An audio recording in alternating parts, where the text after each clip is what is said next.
Bom dia, boa tarde, boa noite, meus bebezordos aqui do YouTube. Quem está falando com vocês é Felipe Marinho, sou coordenador de pediatria aqui do Eu Médico Residente e vim aqui para o YouTube para trazer mais um Gabaritando da Pediatria.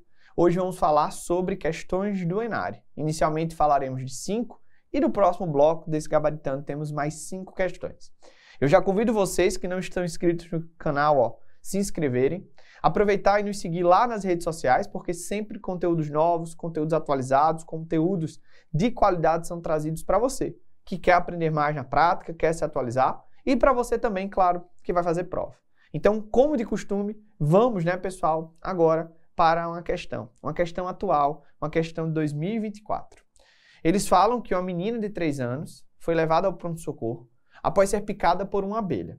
Ela apresentou os sintomas de uma reação alérgica grave, que inclusive pode ser fatal se não tratada rapidamente. Qual é a reação alérgica grave sistêmica que pode ser fatal? Perfeito. A gente está falando aqui de um quadro de anafilaxia. O que eu tenho que lembrar de anafilaxia? Vamos lá comigo. A anafilaxia vai ser diagnosticada quando tivermos um paciente apresentando comprometimento mucocutâneo, urticária, angioedema, associado a um desses 3 comprometimentos. Comprometimento respiratório, comprometimento gastrointestinal grave, e a gente não pode esquecer da lesão de órgão-alvo, que pode ser síncope, pode ser hipotensão, ou pode ser ainda incontinência. Então, se meu paciente tem comprometimento mucocutâneo com um desses 3, eu digo que é anafilaxia. Outra forma de dar diagnóstico de anafilaxia é quando o paciente tiver um contato com algum alérgeno altamente provável ou já conhecido, e poucos instantes após a exposição, ele evolui com broncoespasmo, com comprometimento laríngeo, como é o caso do estridor, ou ainda com hipotensão. Então, eu também tenho essa forma de dar diagnóstico da anafilaxia. Dei o diagnóstico da anafilaxia, o que eu tenho que fazer? Vamos lá. É uma situação potencialmente grave. Então, se é uma situação potencialmente grave, a gente vai colocar esse paciente na sala vermelha, vai pegar esse paciente, e colocá-lo com monitorização, oferecer oxigênio, para avaliar como é que vai ficar a saturação, fazer também um acesso venoso, vai colocá-lo na posição adequada, ou seja, decúbito dorsal com as pernas elevadas, e vai afastar o alérgeno. E a gente não pode esquecer do pilar medicamentoso no contexto da anafilaxia, que é a injeção com adrenalina por via intramuscular no vasto lateral da coxa. Então, para a anafilaxia, a conduta mais adequada já está aqui, na letra A. Usar injeção de adrenalina na coxa da criança, evitando complicações mais graves. A letra B fala sobre o uso de antialérgico oral, ou seja, eles devem estar aqui comentando do antihistamínico. Antihistamínicos, corticoides, broncodilatadores, eles podem ser utilizados na terapêutica da anafilaxia. Só que a gente lembra que aqui, pessoal, são tratamentos adjuvantes, porque o pilar é o uso da adrenalina. Essas outras medicações, elas não têm muito embasamento, de evidências para que haja uma melhora na evolução do paciente, apesar de serem muito utilizadas, mas elas não são pilares, tá? E aqui o detalhe, que a letra B fica ainda mais errada, é falando que a criança deveria ser encaminhada para o hospital mais próximo. Não, pessoal. Dei diagnóstico de anafilaxia, tenho que tratar, tenho que aplicar adrenalina. A letra C fala que você deveria remover o ferrão da abelha com uma pinça. E qual é o detalhe aqui? Vamos lá. Fui picado por uma abelha, como é que eu vou retirar aquele ferrão? Raspando, tá? Porque se você tentar retirar esse ferrão utilizando a pinça, na hora que você fizer a apreensão, você pode fazer com que mais veneno seja liberado naquele paciente, ocasionando uma piora clínica importante. Então, nesse paciente, você trata a anafilaxia e na hora de movimentar esse ferrão, você vai retirá-lo através da raspagem. Não esqueçam disso. E, de novo, falei de anafilaxia, tem que lembrar da adrenalina intramuscular no vasto lateral da coxa. A letra D pede para aplicar uma compressa fria no local da picada e observar a evolução dos sintomas. Claro que não. Aqui eu tenho que monitorizar, colocar o paciente na sala vermelha, pegar acesso, avaliar a oxigenoterapia, avaliar a expansão e prescrever adrenalina. E a letra E fala que você deveria transferir para a UTI pediátrica iniciada a butamina. E a gente lembra que aqui, de novo, a medicação a ser utilizada é a adrenalina, não é a dobutamina. Por isso que a letra A é a resposta. Dando continuidade agora com a questão 2023, pessoal. Vejam comigo. Miguel, 8 anos de idade, foi para consulta. A diretora disse que ele é desatento e tem dificuldade em aprender. Qual seria a conduta inicial do médico da atenção primária nessa situação? Vamos lá comigo, tá? A queixa da diretora da escola é que Miguel está desatento, que Miguel tem dificuldade em aprender. Qual é o pensamento que passa na sua cabeça? Perfeito, pessoal. Que podemos estar diante de um TDAH, um transtorno de déficit de atenção e hiperatividade. Então, caracteristicamente, o TDAH é aquele paciente que tem desatenção, tá aqui, ó, tem desatenção. Ele tem dificuldade de manter o foco, portanto, então ele tem uma dificuldade em aprender.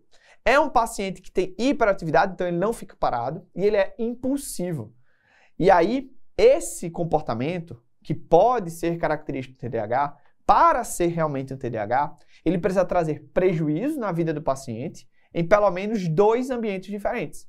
Então, ele deveria trazer prejuízo na escola e em casa, por exemplo. E isso pode ser muito bem representado, seja com um inquérito muito bem feito com a família e também um relatório da escola, para a gente ver se esse comportamento realmente ele é compatível com o TDAH e se ele realmente é disfuncional. Então, eu, que estou lá na atenção primária, qual conduta eu devo tomar? Vamos lá. Eu vou encaminhar de cara Miguel para um neuropediatra? Não há necessidade nesse momento, tá? Você precisa, na verdade, empoderar o seu pensamento, ou seja, para realmente fortalecer a possibilidade de TDAH, ou fazer outras medidas ali para melhorar a atenção de Miguel. Às vezes essa atenção ela é diminuída por causa de um déficit oftalmológico, então tudo isso precisa ser colocado. A letra B pede para avaliar os ambientes familiar e escolar da criança, ou seja, ele quer procurar disfuncionalidade desses sintomas em pelo menos 2 ambientes. Ou seja, essa é a nossa resposta. Porque aí, a partir do momento que eu observar que meu paciente está tendo esses comportamentos nos 2 ambientes, esses comportamentos estão trazendo prejuízo no cotidiano de Miguel, aí eu vou ter que encaminhá-lo para terapêutica. Fazer terapia cognitivo-comportamental, fazer, por exemplo, um tratamento, né, com medicações associados ali a um psicoestimulante, lembra? O metilfenidato, a lisdesanfetamina. E claro, né, pessoal, conversar com a família para tentar fazer um controle ambiental para melhorar esse grau de atenção de Miguel. A letra C pede para fazer uma avaliação adicional, tanto auditiva como visual. Seria importante, caso a gente não detecte outras alterações, sempre fazer avaliação auditiva e visual em pacientes com baixo rendimento escolar, mas aqui eu preciso ainda de mais informações, principalmente do ambiente familiar, já que a escola parece realmente ter notado que Miguel é mais desatento. Então a gente precisa fazer essa avaliação primeiro, e caso seja mantida, eu acho que sim, a avaliação auditiva e visual seriam importantes. A letra D pede para fazer testes de aptidão intelectual, então aqui seria meio que um teste para avaliar o coeficiente cognitivo de Miguel, né? Fazer ali um teste neuropsicológico. Mas aqui, pessoal, de novo, a gente precisa descartar essas outras possibilidades. E a letra E pede para solicitar um eletroencefalograma, que seria a investigação de uma epilepsia, que não nos parece o caso de Miguel. Miguel tem 8 anos, não tem história de atraso de desenvolvimento, não tem história de movimentos incoordenados, não tem história, né, pessoal, de abalos mecânicos, abalos musculares. Então aqui a gente tem que realmente pensar na possibilidade de TDAH e fazer uma avaliação do ambiente familiar e escolar e seguir o paciente. Pode ser que a gente precise no futuro fazer uma avaliação auditiva visual, ou que a gente encaminhe o paciente para a neuropsicologia, seja avaliação ali para a prescrição do psicoestimulante. Então, tudo isso tem que estar no nosso contexto, mas agora é fazer essa avaliação de ambiente familiar e escolar, conforme a letra B está trazendo. Então, resposta, letra B. Dando sequência, questão 2024. Uma questão, pessoal, que fala sobre intolerância à lactose e, ao mesmo tempo, fala sobre alergia à proteína do leite de vaca. Eles falam que sinais e sintomas são semelhantes, por isso, existe a importância de avaliar a diferença na sua origem, nos seus sinais e nos seus sintomas. Sobre esse assunto, vamos assinalar a alternativa correta. Então, antes de ir para as alternativas, vejam comigo. Intolerância à lactose. É um paciente que tem uma digestão prejudicada a esse carboidrato. Então, é um paciente que, quando consome lactose, ele não consegue digerir de forma adequada. Essa lactose, ela fica em grande quantidade, pessoal, no trato gastrointestinal, tem um poder osmótico, e por isso meu paciente vai ter diarreia, meu paciente vai ter flatulência, vai ter fezes ácidas, já que o carboidrato está lá, ó, mal digerido nas fezes. É um paciente que pode ter hiperemia perianal. Então, tudo isso está associado à intolerância à lactose. Habitualmente, na pediatria, a gente correlaciona a intolerância à lactose àquele quadro de intolerância secundária à lactose. Então, meu paciente, né, minha criança, teve uma diarreia, e depois da diarreia aguda, que habitualmente é infecciosa, meu paciente tem uma intolerância transitória à lactose, que depois é recuperada de forma espontânea. Diferente, por exemplo, da alergia à proteína do leite de vaca. Vê o nome, alergia. Então, é um processo alérgico à presença da proteína do leite de vaca. E aí a APLV tem diversas formas de apresentação clínica. A APLV pode ter manifestações cutâneas, como urticária, como angedema. Pode ter manifestações sistêmicas, IgE-mediadas, como a anaflaxia. A APLV pode ter quadros gastrointestinais. Pode ser, por exemplo, uma proctocolite alérgica, aquele paciente que está ótimo e está apresentando sangramento nas fezes, mas está clinicamente bem. Pode ser um quadro de FPAS, em que o paciente pode ter vômitos em grande monta, pode ter acidose, pode chocar, pode ter diarreia associada. Então é um quadro potencialmente grave. E temos também a possibilidade de termos uma enteropatia nesse contexto da APLV, em que o paciente vai evoluir com a diarreia desabsortiva, com perda de peso ou com dificuldade de ganho de peso. Então vejam que a APLV é uma grande gama de sintomatologia que o meu paciente pode apresentar. Então, sabendo disso, vamos para as alternativas. Letra A. Na sua grande maioria, os casos de intolerância à lactose são associados a uma condição genética de pessoas de origem asiática. Isso é verdade? Não, a gente acabou de falar. Intolerância à lactose na pediatria, pessoal, habitualmente é uma intolerância transitória. É uma intolerância secundária. Lembra do rotavírus? O rotavírus foi lá, causou a diarreia aguda. Essa diarreia aguda ela foi causada pela destruição daquela parte mais apical dos enterócitos.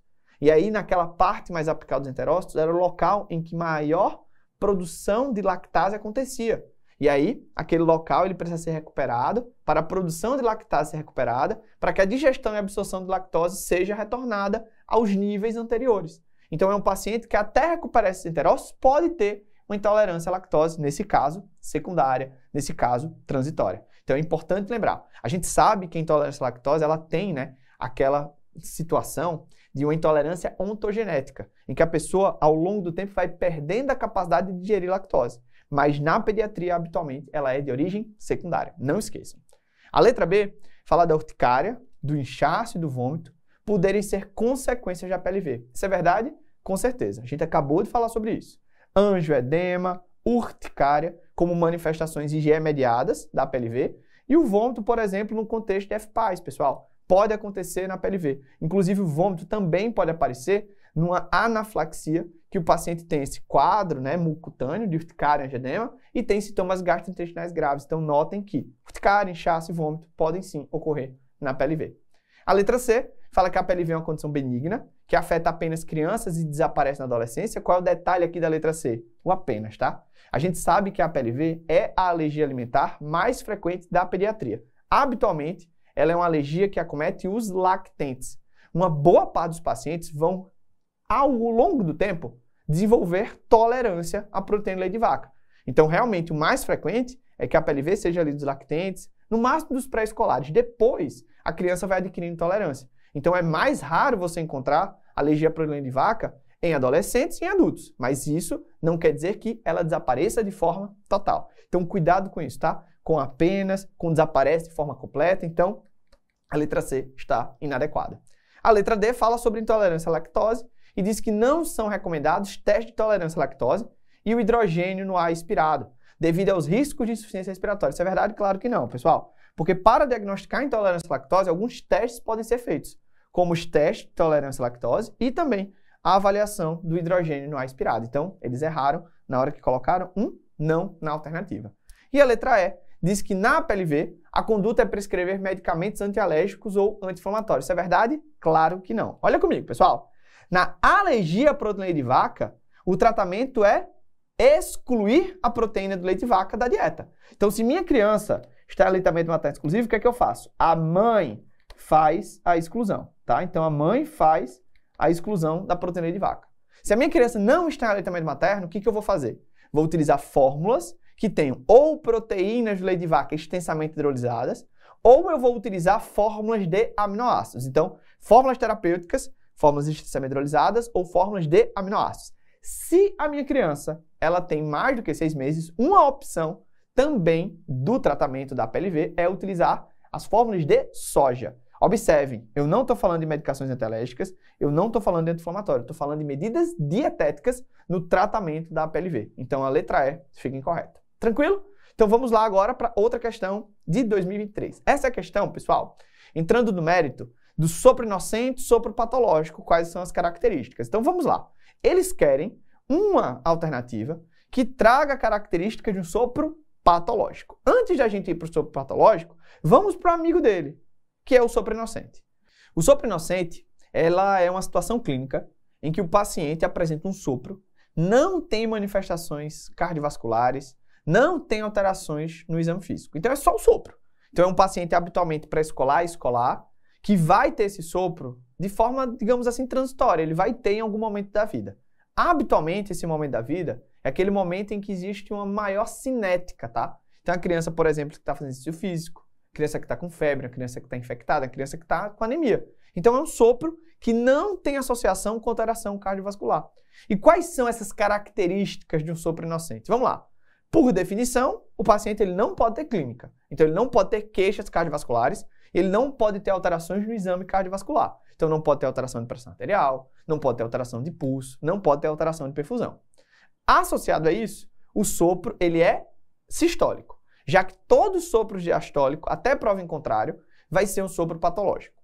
A gente também lembra que o sopro inocente é um sopro que vai ser de baixa intensidade e ele geralmente vai ser localizado, sem radiação e sem frêmitos.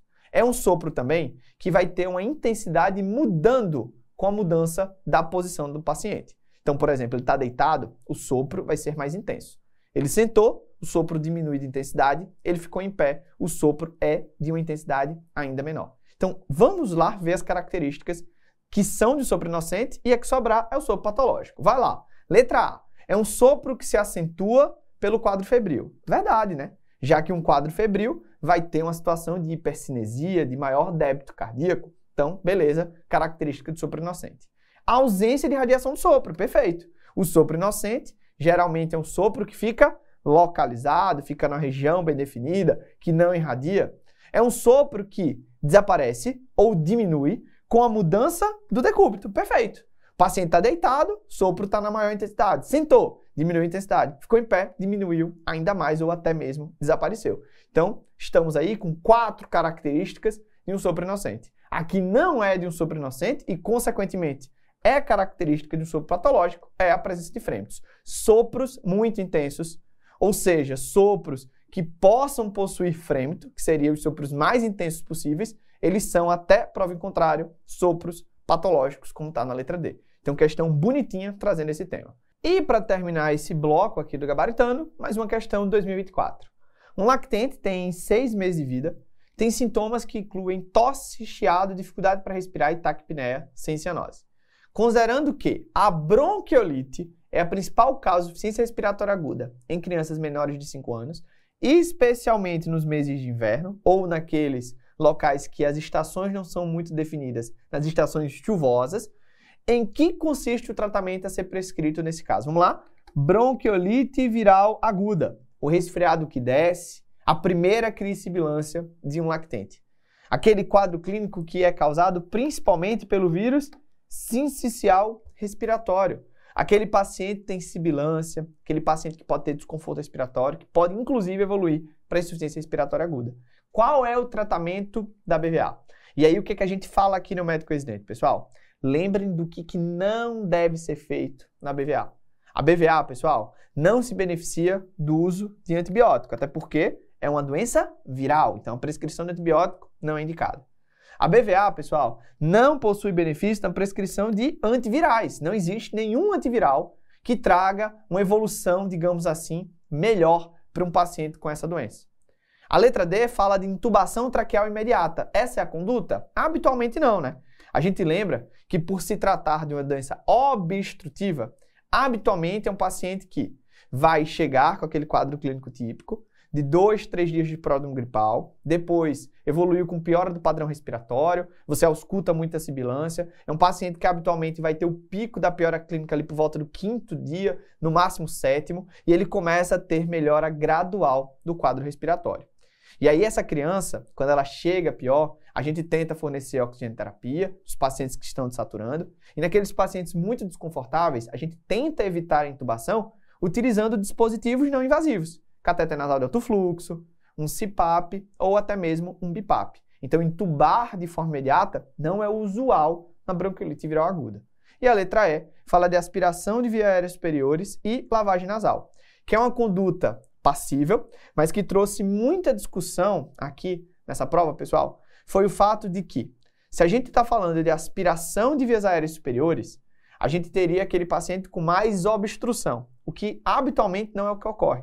A gente vai fazer a limpeza nasal. O importante é que esse nariz ele esteja desobstruído, seja com aspiração de vias aéreas superiores, seja com lavagem nasal. Então a letra E é passível de ser resposta, entretanto, a letra B ela acaba ficando mais completa. Por isso que foi o gabarito liberado pelo ENARE. A gente sabe que a oxigenoterapia está indicada quando a saturação está abaixo de 90%, porque o nosso objetivo é que ela fique realmente acima desse valor.